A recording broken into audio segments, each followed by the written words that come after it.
introduction, everyone. Today my topic is talk about the effect of text-based teaching on English speaking of undergraduate students. About the text-based teaching, I will explain it later. Today my presentation includes 3 parts. First, introduction, literature review, and the methodology. Let's move on to the background of the study. In Taiwan, students have learned English since they study in elementary school. However, many students are lack of speaking English. That means a lot of learners in Taiwan learn English for many years, but they still can speak fluent English.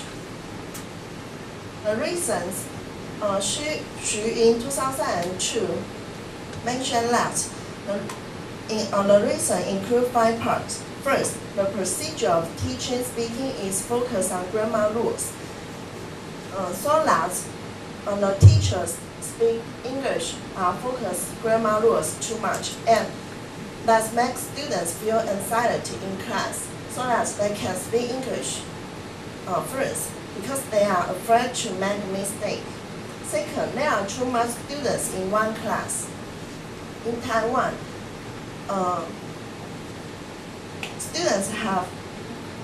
there are too much students in one class, so that students have no opportunity to practice English in class. Next, students' learning altitude are passive. Because in Taiwan, teacher control everything in class, even the learning situation, the topic, and even the order of the students speaking.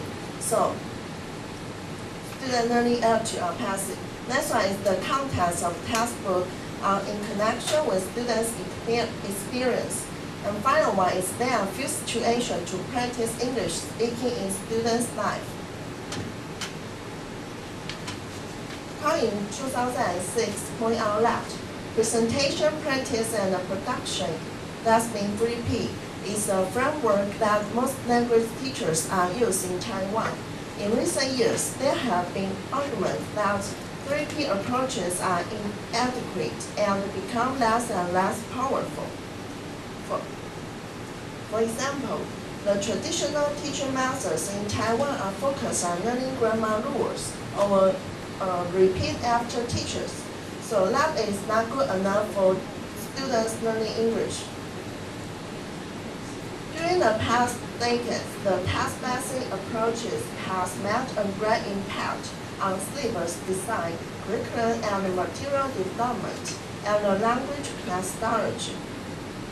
A number of studies have shown that the relationship between text-based teaching and English teaching in Taiwan, but little research has been done on using TBT in undergraduate students.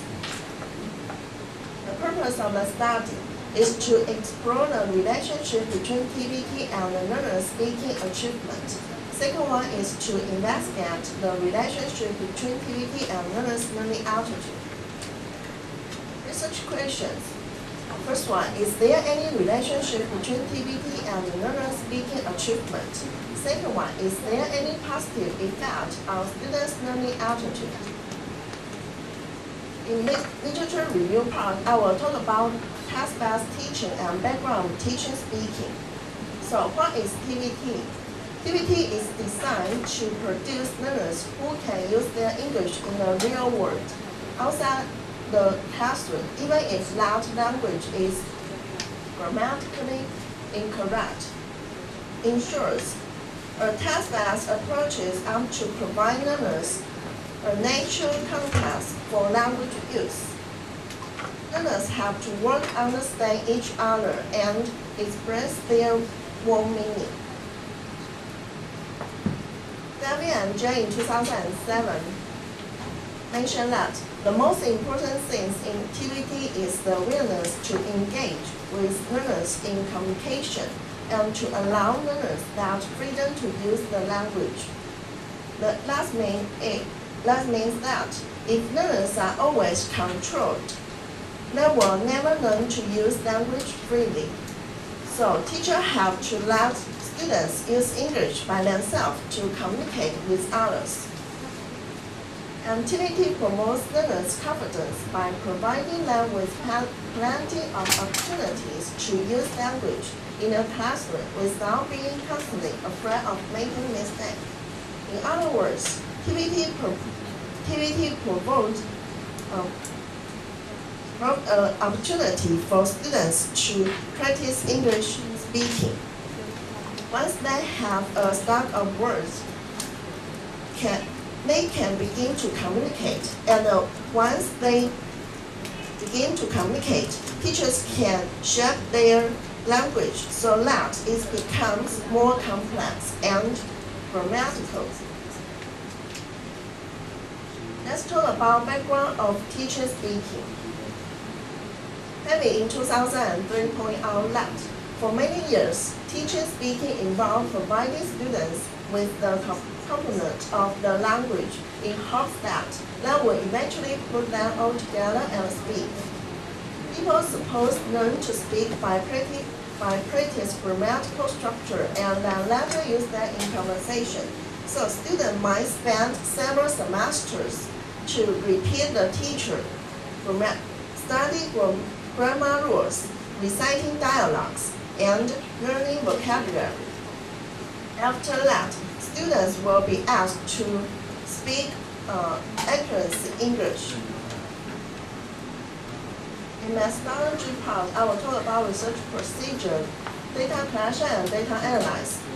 I have to say sorry about it. I forgot to put the participant part in this case. The participant will be freshmen in Chaoyang University. At the beginning, there is a pre-test for all of the participants. And after that, the participants were divided into two groups. Experiment group and the control group. In the experiment group, the teacher will use text-based approach to teach English speaking for one semester. And in control group, teacher will use traditional method to teach English speaking for one semester. And after that, both two groups will have a post-test and questionnaires. The data collections. For the research question 1, I will use the GPT test to compare the scores which students got in pre and post test. And for the research question 2, I will use the questionnaire to examine the change of students' altitude. The data analysis, I will use descriptive statistics analysis to understand the participants' information, and the validity analysis and reliability analysis. And finally, I will use the Pearson correlations to examine the relationship between the reliable. And that's for my presentation.